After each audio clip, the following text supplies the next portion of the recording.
The Challenge of the Yukon. On King! Run, you husky! The Wonder Dog King, swiftest and strongest of Eskimo lead dogs, blazes the trail through storm and snow for Sergeant Preston as he meets the Challenge of the Yukon.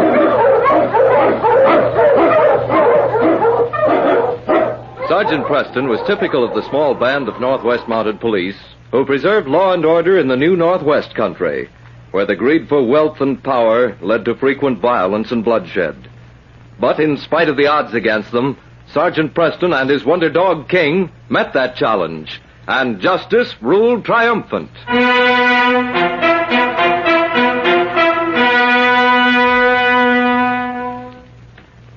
Two men walked into the long, narrow frame building that served as a bank in Morriston. They walked one after the other, and before he closed the door behind him, the second man looked back to the warmly dressed lookout standing by the sleds. They exchanged nods, and, apparently satisfied, the man closed the door.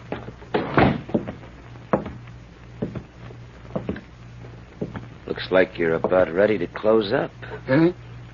Oh, yes, that's right, we are. We just made it in time.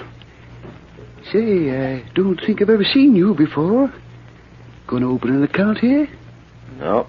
Oh, then you have one. Funny, I never forget a face. I never would have thought that... what's the name? We're wasting time, boss. Let's get the dust and get out of here. What did you say the name was? I didn't. Drop that book, mister, and reach. What did... Now you can walk over and open that safe. Oh, but you heard me. Get moving. Yes, sir. Duke, you go over and get what dust in the cash drawer. Sure, boss. Quit stalling. Spin that combination. I'm a little bit nervous. Now, maybe I'd better... Stay where you are. Lift that paper money and the gold out of there. I got what dust was out in the drawer, Chan. Good. Now load all this in the sack. There. That's all that was in the safe. Let me see. Yeah, you're right. Well, you've been mighty obliging for a money counter. Now, wait. You're not going to... No, please. That number you got for faces ain't going to do us any good. You ready, Duke? I got it all, Chan. Except those pokes. All right, then take these pokes and go on out to the sled. Yes. I'll be right with you. Listen, I'll forget I even seen you. A lot of people come in and out of here. I never take any chances. No, wait a minute, please. A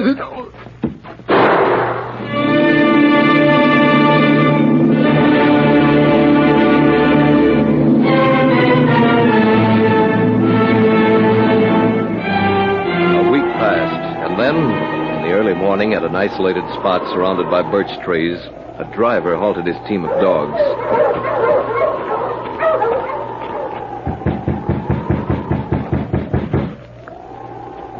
The sun glinted blindingly on the snow, and a fierce wind stabbed the man with icy intensity as he stood before the cabin.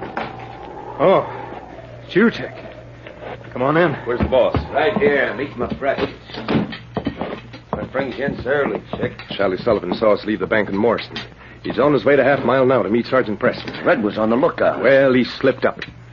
I was in the saloon over there when I heard about Sullivan. And if he gets to Preston, Chan, your neck's as good as in a rope this minute.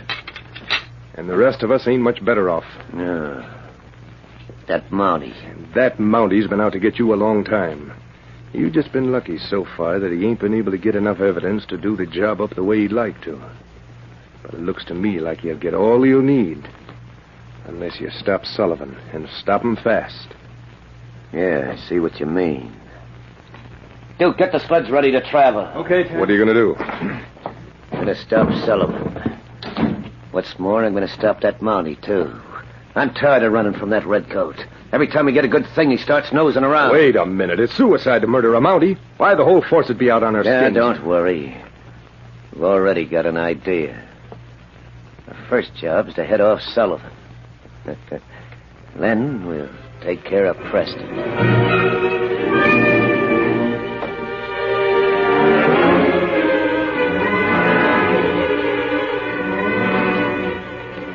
Taking the back trails, Chandler and his men made good time. The wary gunman had been silent during most of their trip, And when Chick returned from scouting late the next night to report he'd seen Sullivan making camp, Chandler questioned him for several minutes. Then, early in the morning, they were on the trail before daybreak. Listen, Chan, I'd feel a lot better if you'd let me know what you plan to do. You'll see in a few minutes. Ho, you huskies, ho there! How do you expect to get down on the trail from here? Guess you expect the dogs to make a jump from this ledge. See that herd of caribou over there? Yeah, sure, but what's that got to do with... The pass down there's mighty narrow, isn't it? Yeah, it's narrow, so what? So Sullivan will be coming through here in about 10 minutes. There's not a track down there yet, so you... What's wrong? Hey, there he is now. Yeah. Wait till he's well into the pass so we won't be able to turn around in a hurry. Chick, double back quick. Drive over there behind the herd. When you hear my rifle, start firing. You get me? Sure. Mush, you huskies! Mush! Once those bulls start running, there ain't a thing on feet that'll stop them. So, you have a meeting with Preston, huh, Sullivan? The only place you two will ever meet will be on the other side of the grave. It's getting closer. Maybe our Chick's ready yet. Now.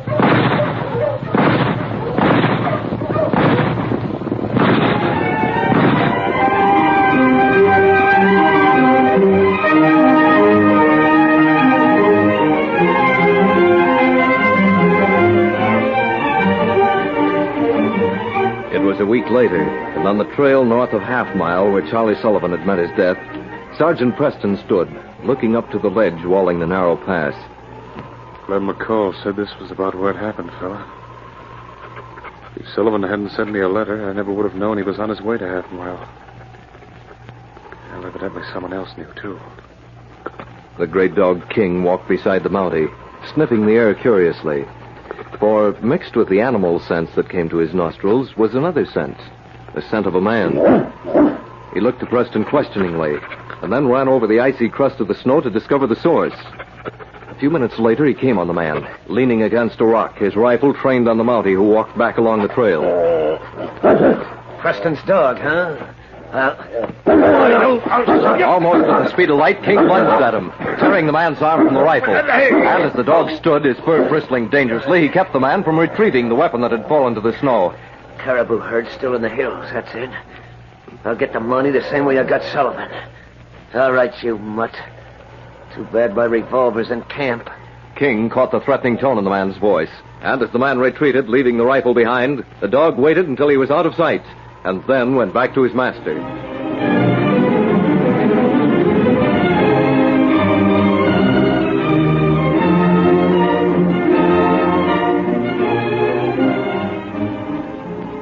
Carefully, the Mountie searched the hills and the trails for the signs of a camp, unaware that the tracks Chandler left in the snow were designed to lead him into a death trap. The next morning, with King leading the dogs, Preston followed the sled tracks of the man who seemed to be playing hide-and-seek with him. The sharpness of the outlines told him he was close to the man he sought. Well, he's going through the pass, fella. We'll turn here and take the trail through the trees. We'll make better time. With luck, we may be able to head him off. On, King! On, you huskies! A short time later, the Mountie sighted the slope which eased down toward the pass. A herd of peaceful caribou milled around like cattle. Watching them, Preston saw two men standing well behind the herd with rifles resting on their arms. He went toward them, his own rifle in readiness. But King had caught a scent, the scent of a man he recognized, and the dog turned sharply back toward the ledge overlooking the trail. Oh, you huskies. Oh, what? Hey, Duke, it's a Mountie. Drop those rifles and put up your hands. Not before I get a shot at you. Oh, my shoulder! They got my shoulder! At the sound of the rifle shots, the frightened caribou raised their antlered heads and began to run. The two men standing before the Mountie's rifle looked wide-eyed after the herd. And while Chick Kramer put his hand to his wounded shoulder, an expression of horror crossed his face. Duke, look! Down there in the pass. It's the boss. The caribou will run him down. He won't have a chance. Sergeant Preston shifted his position. With his gun still trained on his prisoners, he glanced toward the pass. Standing firmly on the ledge where it graduated into a slope was the great dog King, his eyes fixed on the man looking frantically at the frightened animals running toward him, their treacherous antlers lowered, their flying hooves drumming a terrifying message to the man trapped in front of them. Jack Chandler ran from his team toward the ledge, struggling for a foothold, reaching for brush, a twig, an extended rock. Anything that would save him from the sure death running steadily toward him. I'm gonna grab that rock. If it'll hold. Oh, if I can only grab that rock, I'll be above the ramblers. His fingers closed on the edge of the rock. Jack Chandler raised his eyes to face the bared teeth and menacing growl of the dog who had disarmed him the day before. Like a man hypnotized, he looked into the dog's eyes. Then, in a breathless instant, Jack Chandler disappeared, to be swallowed up in the herd of frightened animals his men had stampeded. Chandler? When Charlie Sullivan got it that way, I never thought the boss would. Jack Chandler was responsible for the death of several men. He's beyond the law now, but you're not. You're under arrest, both of you. The great dog rejoined the group of men, satisfied that the man who had fallen from the ledge would never again make an attempt on the life of his master.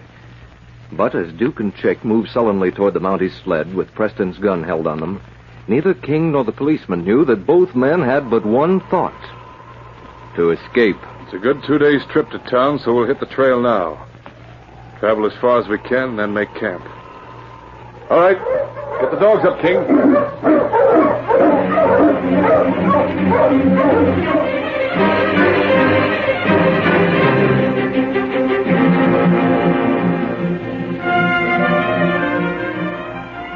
That night, as the light of the campfire flickered low, the two outlaws talked quietly. You know what's waiting for us when we get to town, Duke. Yeah, sure. But I ain't aiming to stop one of the Mounties' bullets. This way we stand a chance. We got the dust stashed away, and now it'll only be a two-way split. I tell you, we got everything to gain and nothing to lose. King raised his head from between his paws as the two outlaws crept from their bedding. What is it, fella? Quiet. Get to your sled, Duke. Come on, get out. Let's get out of here. Apparently, Sergeant Preston dozed, his head low on his chest, oblivious to the persistent tugs from King's teeth pulling at his sleeve. As the sled started and was well away from the camp... Oh, don't look so disgusted, fella. They've made a getaway. But if my guess is right, they'll head for the spot where they've got their loot hidden. All right, get the dogs up, boy. We're going after them.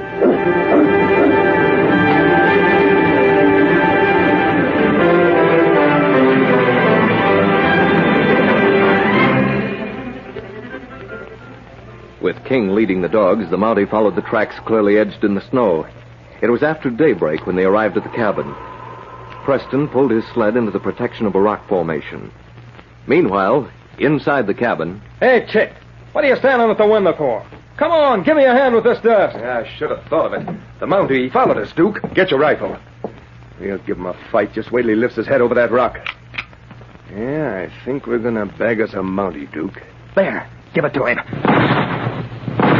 He's ready to shoot it out, Chick. Yes, so are we. For long, endless minutes, the battle waged. 2 men against 1, the bullets striking against the rock sheltering Preston. And then, at a word from his master, King went silently through the timber, doubling back toward the cabin. The great dog knew what he had to do.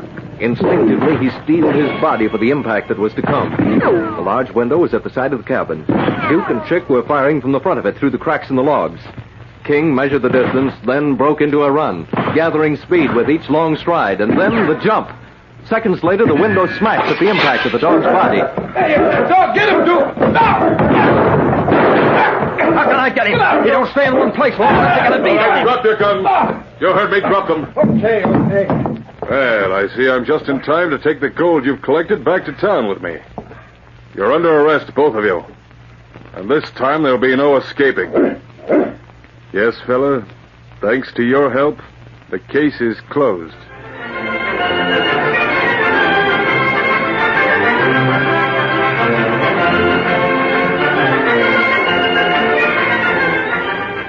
These copyrighted dramas originate in the studios of WXYZ Detroit, and all characters, names, places, and incidents used are fictitious. They're sent to you each week at the same time. Jack McCarthy speaking. This is the Michigan Radio Network.